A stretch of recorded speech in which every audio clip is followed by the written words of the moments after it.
So, what a night in the NBA, eh? Man. Kings Clippers. Here's an alley-oop from Monk to Fox, which were the two stories of the night for the Kings. But we start off in the third quarter because this game was too crazy not to start a little later so we can go through more highlights. Here's Paul George giving the Clippers a 14-point lead in the fourth quarter. But they do blow it. Here's a great steal from Keegan Murray. It was a 5-point game with 2 minutes to go. And the Clippers did have a lead. Here's Russell Westbrook in his Clippers debut, giving them a 3-point lead in the clutch. He was really good. We'll talk about him, of course, a little later on as we get through this game.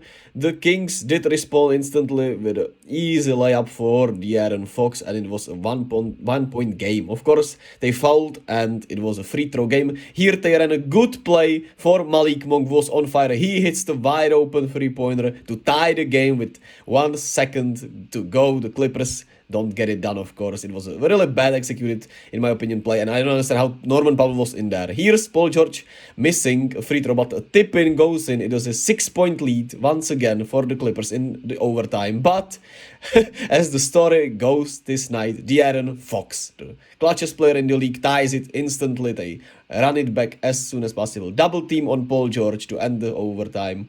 They don't get the tip in, and we are heading to second overtime. You could see them double teaming off Russ. I don't understand why he did not pass it there, because, man, that shot was really bad by PG. Another one. Norman Powell hits the free throw to give the Clippers a 6-point lead once again in double overtime. But a turnover from Mason Plumlee, a great steal by the Kings. De'Aaron Fox time, baby. Clutchest player in the league, hits the mid-range. It is a 1-point lead for the Kings after the Clippers had so many chances to just kill them off in a way, you know, and Kawhi misses the step back. He had his legs gone, man. He played 45 minutes, 46 minutes tonight, which is the most he's played probably in 2 years. De'Aaron Fox almost loses it here, then misses the floater completely. So the Clippers get a timeout, get one more chance, and Norman Powell passes it to Nicolas Batum, who shoots it with way too much time to go, in my opinion. Should have went to Kawhi back, and the Kings hold on in the second highest scoring game in the history of the NBA to win in Los Angeles, man. And what the hell was what was this, right? It was absolutely spectacular basketball, of course. Some purists will say it was horrible defense, but I would argue it was just two teams who just had it going all night long. Of course, the defense wasn't great, right? We know it, but man, you can enjoy it and be critical at the same time. It was one hell of an enjoyable night, one hell of a watch. It was just so fun to watch this game. Both teams were just out shooting each other, creating so many advantages on offense.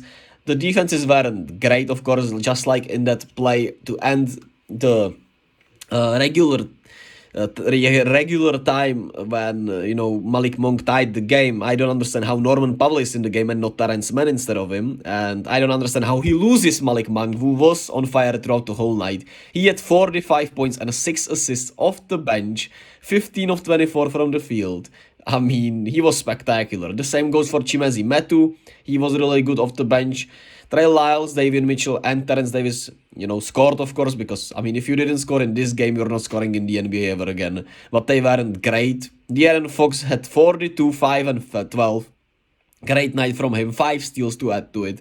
17 of 27. Spectacular, man. I mean, clutchest player in the league. He did hit the game winner, technically, right? Domantas Sabonis with 20 and 10. He was rough. 5 turnovers. He had 5 turnovers, did foul out, a rough night for him, didn't have his usual impact.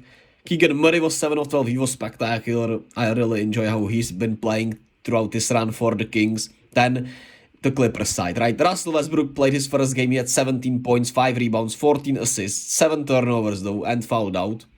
But I thought it was a really good debut for Russ.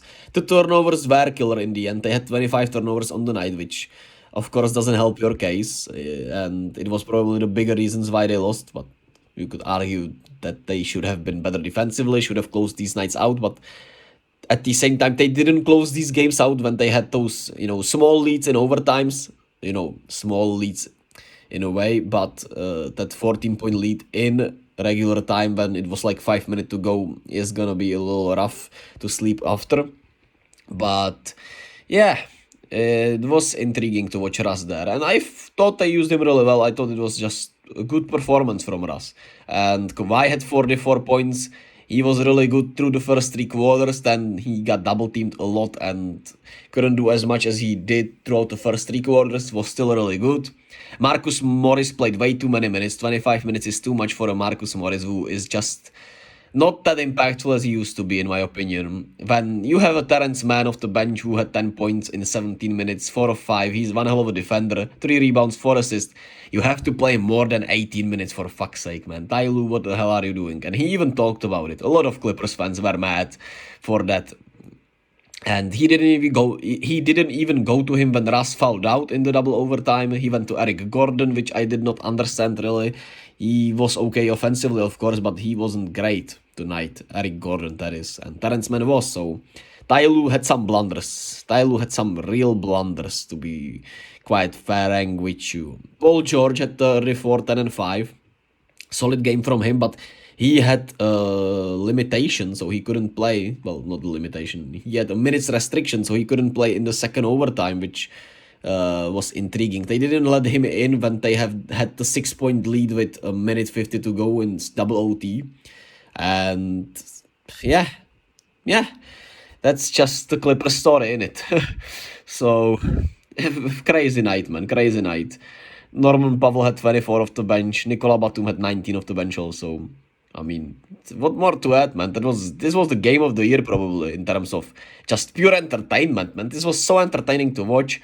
They just outdid themselves on every other shot, and so many just interesting storylines here because this was the game the Clippers, if they had won, they could have chased down the Kings, right? This was the game that mattered the most in terms of the third seed race because the Clippers would have the tiebreaker with the Kings, I'm pretty sure, and I think they could chase them down, but after losing it, who knows, man? There is just about 20 games to go, so it will be really intriguing to see. They play in Denver in 40 hours, so man, I don't see anything else but them getting blown out, but maybe they'll surprise me.